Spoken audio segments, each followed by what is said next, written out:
Hey, nonprofit leaders, Miss Kathy here.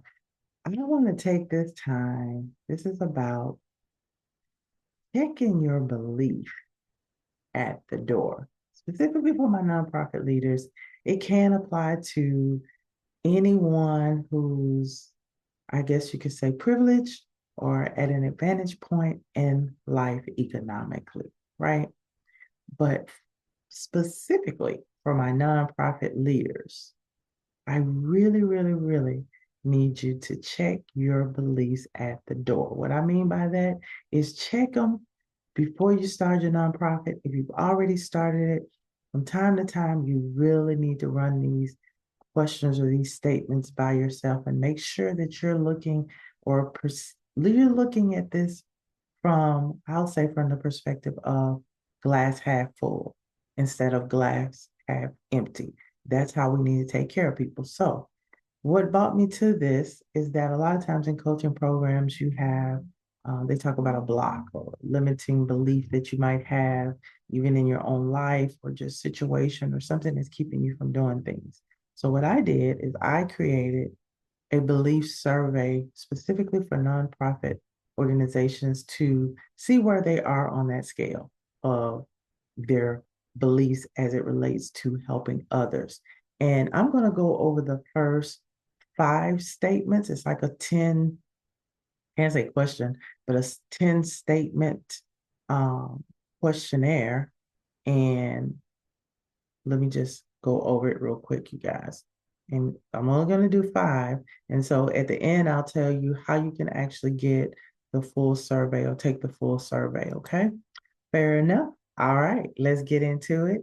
And this is called a limiting beliefs survey. So basically, what you're doing, I'm going to have a statement and you answer by one, strongly disagree, two, disagree, three, neutral, four, agree, and five, strongly agree. Okay, we're going to do number one.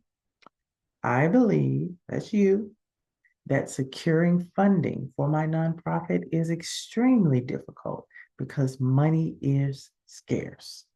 So if you strongly disagree, you're going to do one. If you disagree, you do two. If you are kind of neutral, you say three. You agree with that statement, you say four. And if you strongly agree with it, you say five. Okay, that's what you would put down. So if you want to do these few questions now, I will kind of give you what the results would be. Well, you know what? I'm not going to give you the results because then I want to challenge you to go ahead and get and once I let you know how you can get the entire survey and take it for yourself, right? So you can do it honestly, really want to think of it, go deep in your soul. That was number one. Okay. You know, you can stop this recording and go back in order to re rehear it again or replay it again so you can listen again and know what number one is. But I'm going to go for the purpose of this video. I'm going to go to number two. Number two is I, remember it says I, but that's about you, often feel guilty asking for money or donations, even when I know it will benefit my community. Remember, one to five. So I'm gonna go the other way. Five is you strongly agree with that. Four, agree, not so strong. Might be some exceptions before you agree. Three, neither here nor there. Um, disagree. Two, strongly disagree. One. Okay. You can stop this if you need to. Let's go to number three. Wealthy people or large corporations are unlikely to donate unless they see a direct benefit for themselves. Same thing. Five, strongly agree. Four, agree. Three, neutral. Two, disagree. One, strongly agree. I'll repeat that one. Wealthy people or large organizations are unlikely to donate unless they see a direct benefit for themselves. Okay? And that's one through five. Four, if my nonprofit had more money, we could make a greater impact. But I worry there isn't enough funding to go around. One, strongly disagree. Two, disagree. Three, neutral. Four, agree. Five, strongly agree. Again, you can stop it and replay that. Okay, we're going to move on. Number five, like I said, this is five of 10, but I'm only going to go over five.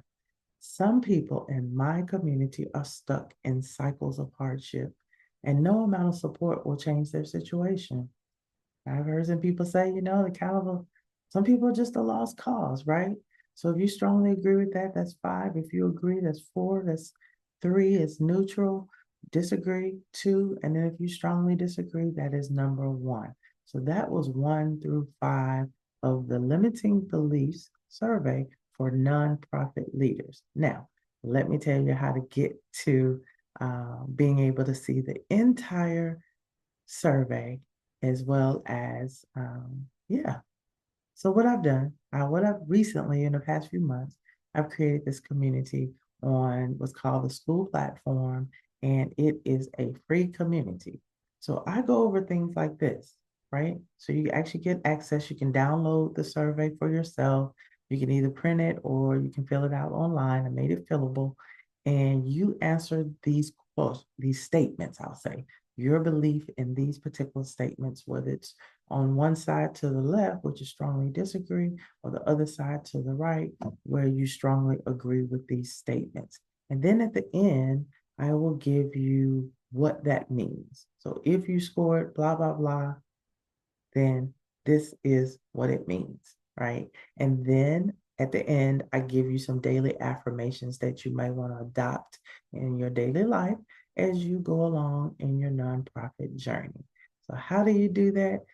So, a way to get to it, you can click the link in the description and go to my nonprofit community, which is on the school platform. So, I do look forward to hearing from you and seeing you, right? And engaging with you because we also have a free grant writing course. We go over some grants, and it's just a community of resources and networking as well. So, I'll talk to you all later.